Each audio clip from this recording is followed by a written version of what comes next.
Hello दोस्तों, welcome to Pragyan daily current affair के series में। आज हम लोग 25 अक्टूबर 2023 से पढ़ने वाले सभी करंट अफेयर को डिटेल में डिस्कस करेंगे। तो चलिए हमारे वीडियो को स्टार्ट करते हैं।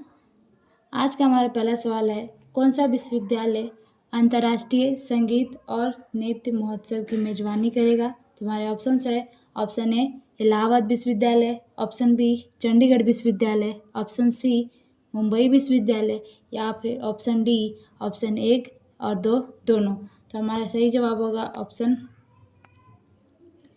बी चंडीगढ़ विश्वविद्यालय के द्वारा अंतर्राष्ट्रीय संगीत और नृत्य महोत्सव का मेजबानी किया जाएगा। और इस आयोजन का विषय होगा एक विश्व अनेक संस्कृतियाँ। इसकी थीम है एक विश्व अनेक संस्कृतियाँ। इस कार्यक्रम का उद्देश्य ये है कि अंतर्राष्ट्रीय संस्कृति को बढ़ावा मिलेगा और उनकी संस्कृति की विविधता और समावेशिता का समाकलन होगा। केंद्रीय विदेश मंत्री और संस्कृति राज्य मंत्री कौन है? मीनाक्षी लेखी। आज का हमारा दूसरा सवाल है, हाल ही में बिशन सिंह बेदी का निधन हो गया, वह किस खेल से संबंधित थे? तो हमारे ऑप्शन है, option a football, option b cricket, option c tennis या फिर ऑप्शन डी हॉकी। तो इसका सही जवाब होगा option b cricket. Bishan Singh Bedi cricket से संबंधित थे। बिशन सिंह बेदी क्रिकेट के इतिहास में सबसे बेहतरीन स्पिन गेंदबाजों में से एक थे। इनका 23 अक्टूबर को हाल ही में 77 वर्ष की आयु में निधन हो गया है। और बिशन सिंह की बेटी नेहा बेदी ने अपने पिता की जिंदगी पर सरदार ऑफ स्पिन नाम की एक किताब लिखी है। आज का हमारा अगला सवाल है, अंतर्राष्ट्रीय परमाणु ऊर्जा एजेंसी IAEA के महानिदेशक कौन है? तो हमारे ऑप्शन है, option a Antonio Guterres, option b Mario Soares, option c Rafael Grossi या फिर ऑप्शन डी बुतरस घाली। तो इसका सही जवाब होगा ऑप्शन सी राफेल ग्रोसी।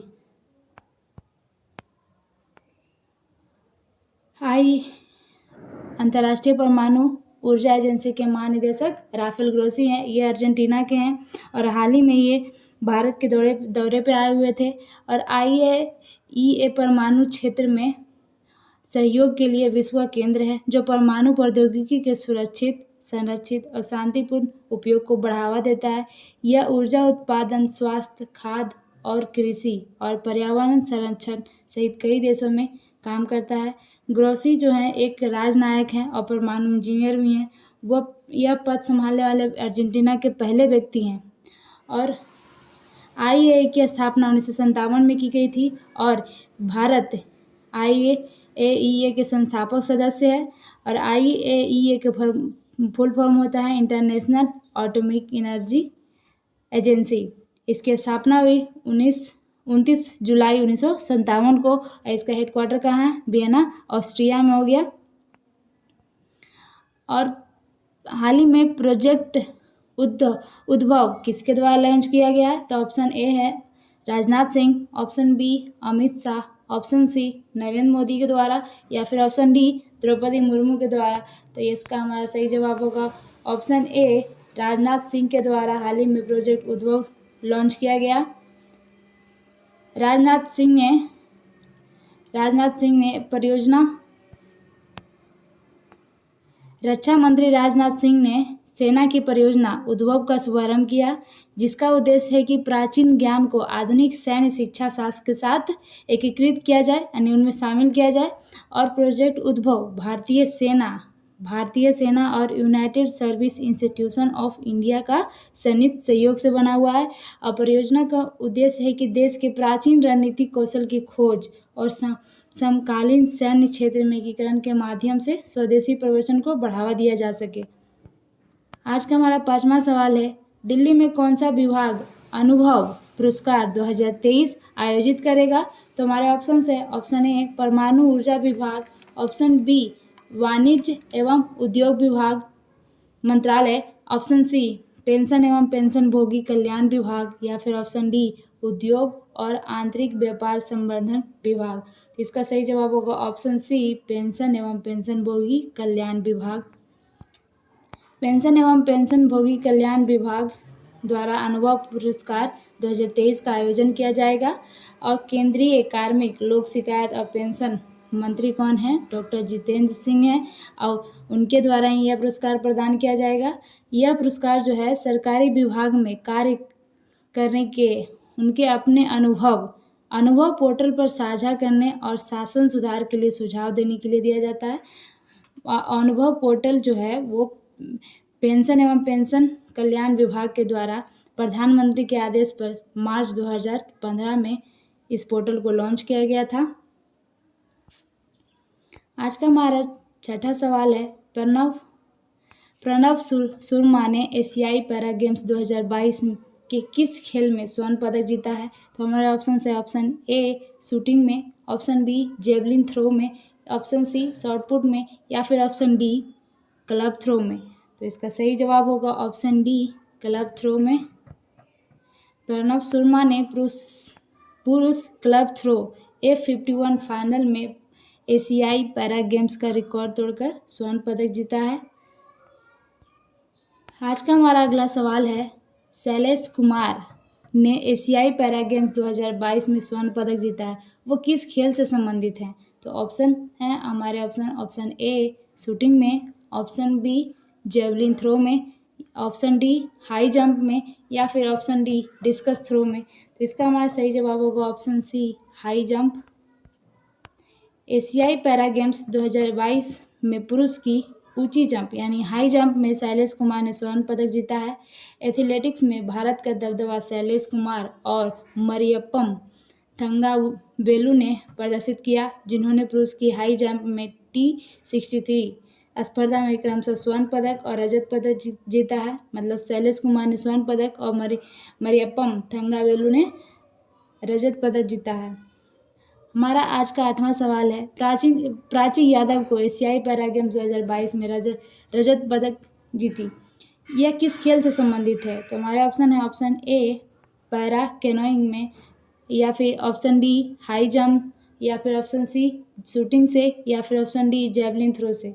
तो इसका सही जवाब होगा ऑप्शन ए पैरा कैनोइंग से प्राची यादव का संबंध है।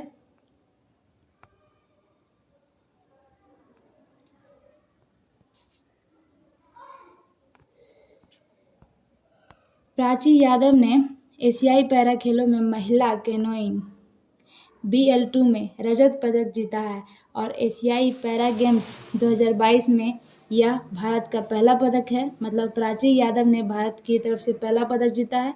और प्राची यादव जो है वो मध्य प्रदेश के ग्वालियर की रहने वाली हैं और उन्होंने 2022 पैरालंपिक विश्व कप में कांस्य पदक भी जीता था। आज का हमारा अगला सवाल है, भारतीय अंतर्राष्ट्रीय फिल्म महोत्सव 2023 का 54वां संस्करण किस स्थान पर आयोजित किया जाएगा? तो हमारे ऑप्शन है ऑप्शन ए बेंगलोर में, ऑप्शन बी गोवा में, ऑप्शन सी पुणे में या फिर ऑप्शन डी मुंबई में। तो इसका सही जवाब होगा ऑप्शन बी गोवा में आयोजित किया जाएगा। भारतीय अंतर्राष्ट्रीय फिल्म महोत्सव का घटक भारतीय पैनोरमा 25 फीचर एवं 20 गैर फीचर फिल्मों के चयन की घोषणा करता है। आज का हमारा 10वां सवाल है, किस राज्य सरकार ने CM ग्रिड योजना को लागू करने के लिए URIDA की स्थापना की? तो हमारे ऑप्शन है option A Madhya Pradesh, option B Orissa, option C Uttar Pradesh या फिर ऑप्शन डी राजस्थान। तो हमारे सही जवाब होगा ऑप्शन सी राजस्थान की सरकार ने उत्तर प्रदेश में CM योगी आदित्यनाथ सरकार ने राज्य में बुनियादी ढांचों के विकास के लिए एक बड़ा कदम उठाते हुए शहरी सड़क बुनियादी ढांचे विकास एजेंसी URIDA की स्थापना की है। योगी सरकार ने हाल ही में 500 करोड़ रुपए की मुख्यमंत्री हरित सड़क एवं संरचना विकास योजना को मंजूरी दी थी, जिसे CM ग्रिड योजना के नाम से जाना जाता है। आज का हमारा अगला सवाल है, निम्नलिखित में से किस व्यक्ति को centre on legal profession Harvard law school द्वारा वैश्विक नेतृत्व पुरस्कार से सम्मानित किया गया है? तो हमारे ऑप्शन है option a CGI Sharad Arvind Bobde, option b CGI NV Raman, option c CGI UU Lalit, option d CGI DY Chandrachud. तो हमारा सही जवाब होगा option d CGI DY Chandrachud. हमारे चीफ जस्टिस ऑफ इंडिया यानी भारत के मुख्य न्यायाधीश DY चंद्रचूड़ को centre on legal profession Harvard law school द्वारा वैश्विक नेतृत्व पुरस्कार से सम्मानित किया गया है। और DY चंद्रचूड़ हम 50वें नंबर के CGI हैं। आज का हमारा अगला सवाल है, अबू धाबी मास्टर 2023 में महिला एकल खिताब का विजेता कौन बनी? तो हमारे ऑप्शन है, option A Unnati Hooda, option B Samiya Imad Farooqui, option C Anahat Singh, option D इनमें से कोई नहीं। तो सही जवाब होगा ऑप्शन ए उन्नति हुड्डा। भारत की उन्नति हुड्डा ने सामिया इमाद फारूकी को हराकर अबू धाबी मास्टर 2023 में महिला एकल खिताब पर कब्जा कर लिया है।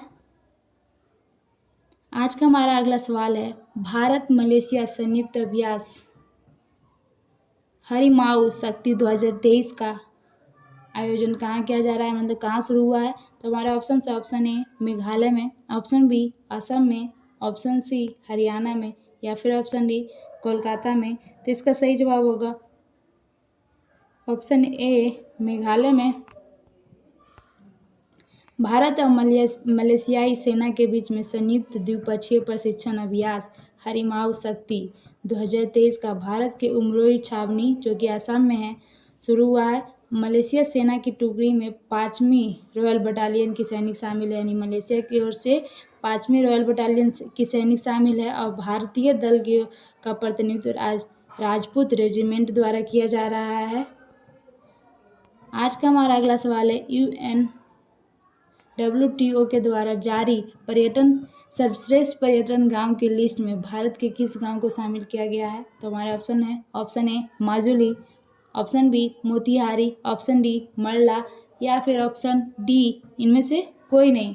इसका सही जवाब होगा ऑप्शन सी मरला। मध्य प्रदेश के मरला को United Nation World Tourism Organization सर्वश्रेष्ठ पर्यटन गांव की लिस्ट जारी की है। इस लिस्ट में मध्य प्रदेश के पन्ना जिले के मरला गांव को शामिल किया गया है। और हाल ही में 19 अक्टूबर को एक और लिस्ट जारी हुआ था जिसमें गुजरात के ढोरडो और गांव को शामिल किया गया था। UNWTO की स्थापना जो है 1 नवंबर 1975 को हुई थी। इसका हेडक्वार्टर मैड्रिड स्पेन में है। इसके सदस्य जो है अभी 160 देश हैं। और भारत के केंद्रीय पर्यटन मंत्री गंगापुरम किशन रेड्डी हैं। आज का हमारा 15 नंबर सवाल है, एशियन पैरा गेम्स 2023 में महिलाओं की 400 मीटर दौड़ में भारत के लिए गोल्ड मेडल किसने जीती? तो हमारे ऑप्शन है, option A Unnati Hooda, option B Deepti जीवन जी, ऑप्शन सी शैलेश कुमार या फिर ऑप्शन डी प्रणव शर्मा। तो इसका सही जवाब होगा ऑप्शन बी दीप्ति जीवन जी। दीप्ति जीवन जी ने एशियन पैरा गेम्स 2023 में महिलाओं की 400 मीटर T20 दौड़ में भारत के लिए गोल्ड मेडल जीता है। दीप्ति ने 56.69 सेकेंड में दौड़ पूरा करके एक रिकॉर्ड बनाया। आज का हमारा अगला सवाल है, मिलिट्री हॉस्पिटल सर्विस की डायरेक्टर जनरल DG बनने वाली पहली महिला एयर मार्शल कौन बनी? तो हमारे ऑप्शन से option a Isa Singh, option b Preeti Saxena, option c Shivangi Singh या फिर ऑप्शन डी साधना सक्सेना नायर। तो इसका सही जवाब होगा ऑप्शन डी साधना सक्सेना नायर।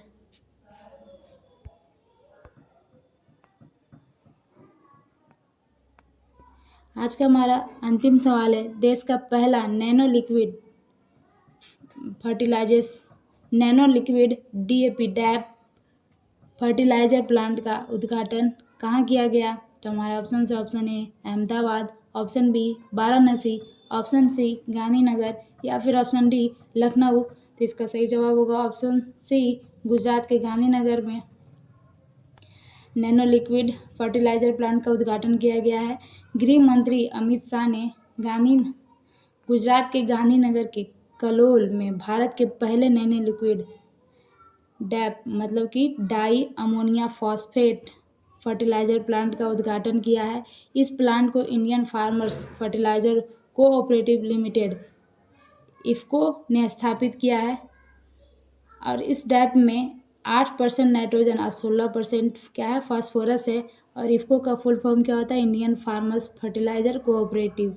इसकी स्थापना 3 नवंबर 1967 को हुई थी और इसका हेडक्वार्टर कहाँ है, नई दिल्ली में। इसके वर्तमान अध्यक्ष दिलीप संघानी हैं। और इसके उद्घाटन से लिक्विड फर्टिलाइज़र के इस्तेमाल के ट्रेडिशनल खपत में 90 लाख टन तक कमी हो जाएगी। और इससे फर्टिलाइज़र के आयात पर भारत की निर्भरता भी कम होगी।